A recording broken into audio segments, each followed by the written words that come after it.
Everybody, want to say hi? Say hi to Winston, everybody. Winston's inside because it's really cold outside, and he's hanging out with me in the garage today. Hop down. Let's go. I got stuff to do. Oh, now we want to play? All right, here, go. Go. Lay down. I pretend he listens. He doesn't listen.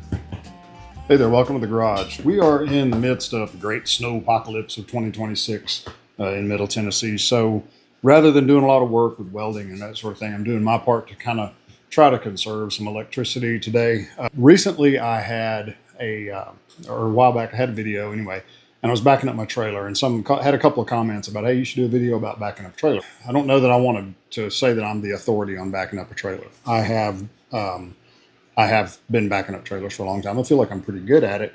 So what I thought I would do, I did recently go pick up a load of steel for a project that's upcoming. And as I was backing the trailer in, I thought, I'm gonna go ahead and video this and I'll see if I can kind of walk through some of my concepts on backing up a trailer. I'm not gonna go into should you have your hand on top of the wheel or below the wheel and all of that stuff. I don't use backup cameras. I just go old school. I use the side mirrors. And I don't really care where my hands are because I just kind of back up a trailer based on what I'm trying to make the trailer do. If you think about it, when you're driving your car, you don't drive down the road and think, oh, I've got to have my hand on top of the wheel, so when I go right, I turn right. You don't think about it, you just do.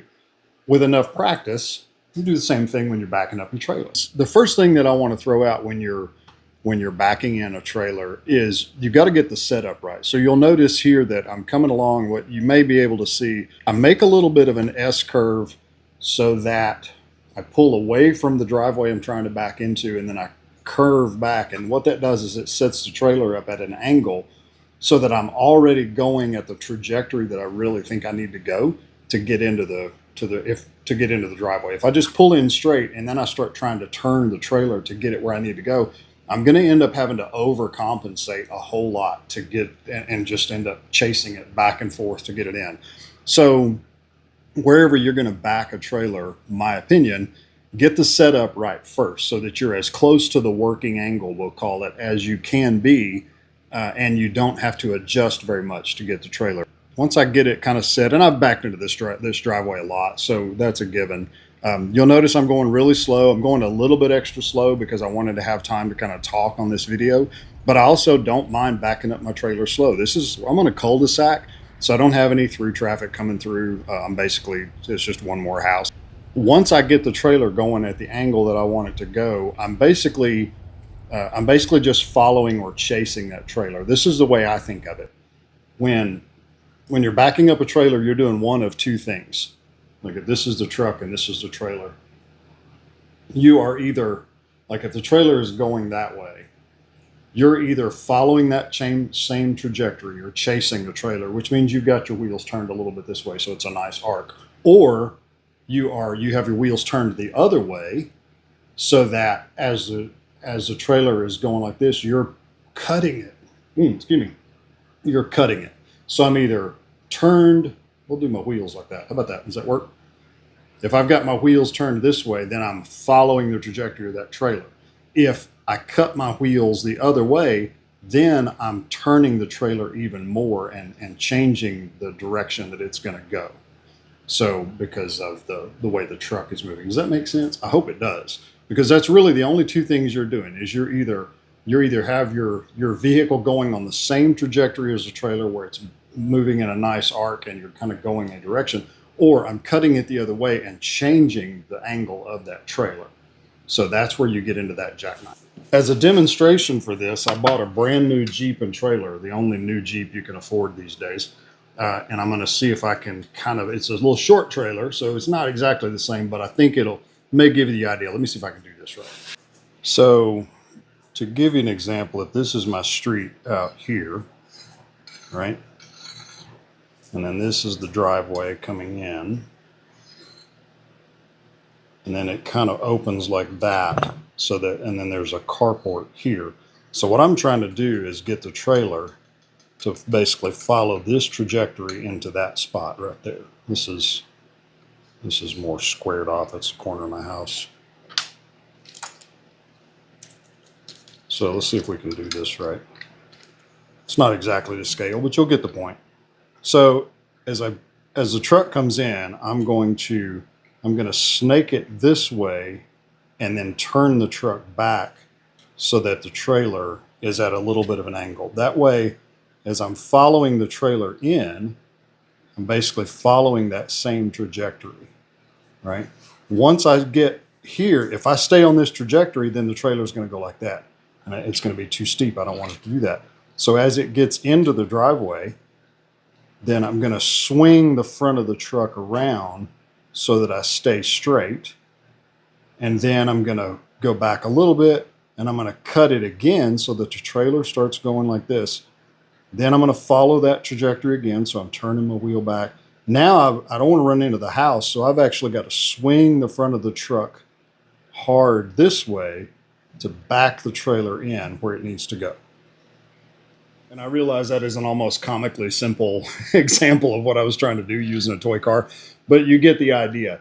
You don't want to overthink it when you're backing up a trailer. You're either following that trailer on the same trajectory or you're cutting against it and making it go the other way. What I'm doing here is I've got it going and I've got my wheels cut, so I'm following the trajectory of the trailer because I know exactly where I need it to go. And I've given myself enough working room out in the street that I can swing the front of the truck around. Now, as it starts getting straight into the driveway, I change the wheel just a little bit because then I want to change my trajectory so I'm coming straight down the driveway. And I'll basically follow that trailer straight for a little while. So that's what I'm doing here. I've got it set up and I'm going to go straight down the driveway. And then as I get a little closer, I will turn my wheel a little to the right, which pushes the truck this way, right? And will then make the trailer go the other way. So I'm going to cut against it to go back to the left as we're seeing it here. And then once it's going the angle, then I turn back so that I'm chasing it again because I want it to stay on that trajectory to come straight back.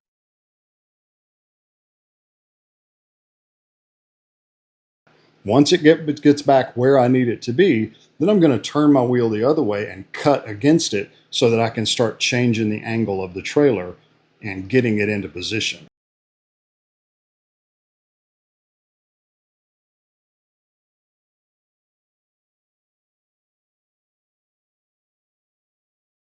Now I cut really hard to go the other way because the trailer is back about as far as I need it to go. And what I'm going to do is turn really hard so that I can just push the front of the trailer over because it's basically where I don't need, my Jeep is sitting back there, so I can't come back much further. But this will get the trailer where I need it to be without, so I can still get cars in and out of the other side. I think this video ended up being a little longer than I wanted it to be, but I hope you get the point.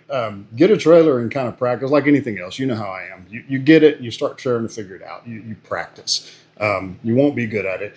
Don't have the first time you try to back up a trailer be at the boat ramp on Saturday when there's 17 trucks lined up waiting on you. You'll be rushed and you'll do it wrong. Oh, then that brings up another point. I don't know why people are they do two things that I just don't understand. They try to back up in a hurry. I don't know why you're in a hurry. Slow down, take it easy. And when the trailer starts getting cattywampus and it's just not going the way you want it to go, they tend to keep chasing it and going back and forth, and it just increases exponentially. It gets worse. Don't be afraid to stop and pull forward. You can pull forward 12 inches and completely change the angle of that trailer and fix your problem. I am not above stopping, pulling forward, readjusting, and keep going. Just stop and correct and go slow. There you go. I hope this is kind of fun, a little different. We'll try to stay warm. I hope you guys, and from Dallas all the way to New England, I hope everybody's staying warm. This is a little bit of a weather event. I appreciate you guys watching, and me and Winston are going to hang out here in the garage and see if we can stay warm. So you guys be sure and like and subscribe if you want to. If you don't, as always, that's cool too. And we will see you later. Thanks for watching.